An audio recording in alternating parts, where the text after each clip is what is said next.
Speed ID কি এবং আমরা এটা কিভাবে বানাতে পারি? তো আমাদের মধ্যে যারা যারা ইটালিতে নতুন আসছি এবং মোটামুটি 1-1.5 বছর হয়েছে, তারা অনেকেরই মনে প্রশ্ন থাকে যে স্পিড আইডি কি এটা এবং এটা আমরা কিভাবে বানাবো এবং আমাদের এটা কোথায় গিয়ে বানাতে পারবো। তো এটা আমাদের কি কাজে লাগতে পারে, তো আজকে আমি আপনাদের বিস্তারিত একটা ধারণা দেব। তো কে কোন জায়গা থেকে আমার ভিডিওটা দেখতেছেন অবশ্যই কমেন্ট করে জানাবেন। আর চ্যানেল নতুন হলে অবশ্যই চ্যানেলটিকে সাবস্ক্রাইব করবেন, আর যারা যারা অলরেডি সাবস্ক্রাইব করেছেন সবাইকে অসংখ্য অসংখ্য ধন্যবাদ। তো সবসময় মতো হ্যালো ভিউয়ার্স, আমি মারুফ, আপনারা দেখতেছেন মারুফ ভাই ব্লগস ইউটিউব চ্যানেল। তো যাই হোক, বেশি কথা না বলে আজকে আমাদের মেইন টপিকে চলে যাই যে স্পিড আইডি কি এবং স্পিড আইডি আমরা কিভাবে বানাবো এবং কোথায় গিয়ে বানাতে পারবো। তো ইটালিতে যারা থাকেন তারা অবশ্যই স্পিড আইডির নিয়ে জানেন যে স্পিড আইডি আমাদের কি কি কাজে লাগে, আবার যারা নতুন আসছেন তারা জানেন না। সো স্পিড আইডি হলো একটা পোস্ট অফিসের গিয়ে এটা বানাইতে হবে আপনার আপনার কাছে যদি কি কি ডকুমেন্ট লাগে আজকে আমি আপনাদের বিস্তারিত বলবো। তো পোস্ট অফিসে গেলে সেখানে যে আপনার নাম্বার নিয়ে লাইনে দাঁড়ায় আপন দামে তো নেওয়া লাগবে না, জাস্ট ওখান থেকে আপনি কথা বলে বানিয়ে নিতে পারবেন। এটা হলো প্রথমে গেল যে কিভাবে বানাবেন। এখন কি কি লাগবে আমাদের, এখন স্পিড আইডি বানাতে হলে আমাদের সর্বপ্রথম যেটা লাগবে সেটা হইলো কার্তা দিদেন্তিতা। কার্তা দিদেন্তিতা মানে হলো আইডেন্টি কার্ড। আইডেন্টি কার্ড হলো যে রেসিডেন্ট আছে আপনার, সেটা সেটা যদি থাকে আপনার তাইলেই হবে, সেটা থাকতে হবে ফার্স্ট। তারপরে যেটা আমাদের লাগবে সেটা হইলো কদিশে ফিসকালে বা তেসেরা সানাতারিয়া বা সানিতারিয়া, যে যেটা বলে। তো তেসেরা সানিতারিয়া থাকলে আর আইডেন্টি কার্ড কার্তা দিদেন্তিতা থাকলে আপনি খুব সহজে এটা বানাইতে পারবেন। তারপরে আমাদের কি লাগবে, একটা ভ্যালিড ফোন নাম্বার লাগবে, যেটা আমাদের সবারই আছে। ভ্যালিড ফোন নাম্বার থাকলে আপনি এটা বানাতে পারবেন। তারপরে যে জিনিসটা আমাদের দরকার সেটা হইলো একটা ইমেল, ভ্যালিড ইমেল অ্যাড্রেস। অবশ্যই এটা আশা করি আপনাদের আছে। তো ইমেল অ্যাড্রেস থাকলে আমরা এটা বানাতে পারবো। আশা করি এটুক পর্যন্ত আমরা ক্লিয়ার।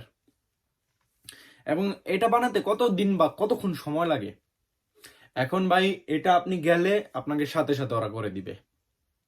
এটা কিন্তু আমার যে স্পিড আইডি এটা কিন্তু আমি জাস্ট বেশি থেকে বেশি হলে 10 মিনিট টাইম করে ফেলছি। আর হ্যাঁ, বিশেষ করে একটা কথা বলে রাখি, এটা বানাইতে হলে অবশ্যই আপনার 18 বছর হইতে হবে। 18 বছর আগে কেউ স্পিড আইডি বানাইতে পারে না, কারণ এটা মিনোরেন্নি বলতে মানে যাদের বয়স, যারা অ্যাডাল্ট না তাদের জন্য এই জিনিসটা না, এটা জাস্ট অ্যাডাল্টদের জন্য, মানে 18 বছরের উপরে যাদের, তাদের জন্য স্পিড আইডি। ওকে, এখান পর্যন্ত ক্লিয়ার। এটা দিয়ে আমরা কি করতে পারি, তো এখন ধরেন আপনি একটা এক্সাম্পল দিয়ে আমি আপনাদের বোঝাচ্ছি জাস্ট। আপনি ধরেন এক জায়গায় কাজ করতেছেন, একটা রেস্টুরেন্টে কাজ করতেছেন। এখন আপনি রেস্টুরেন্টের কাজটা ছেড়ে দিবেন।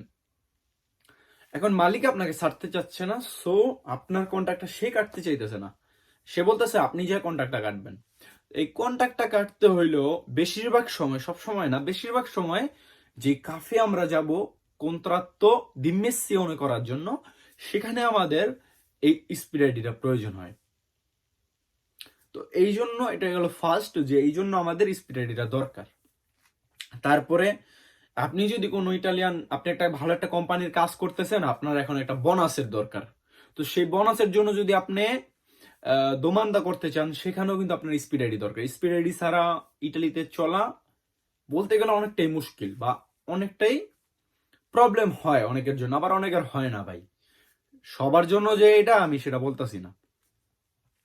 তারপরে ধরেন আপনি পাতেন্টে নিছেন, যে আপনি ড্রাইভিং লাইসেন্স নিছেন, এখন আপনি আপনার পাতেন্টে কন্ট্রোল করতে চান যে কত পুন্তি আছে, কোনো মুলতা টুলতা খাইছি কিনা, এগুলো দেখতে চান যারা যারা, তাদের জন্য আপনাদের স্পিড আইডি থাকলে আপনারা এগুলো সহজেই চেক করতে পারবেন।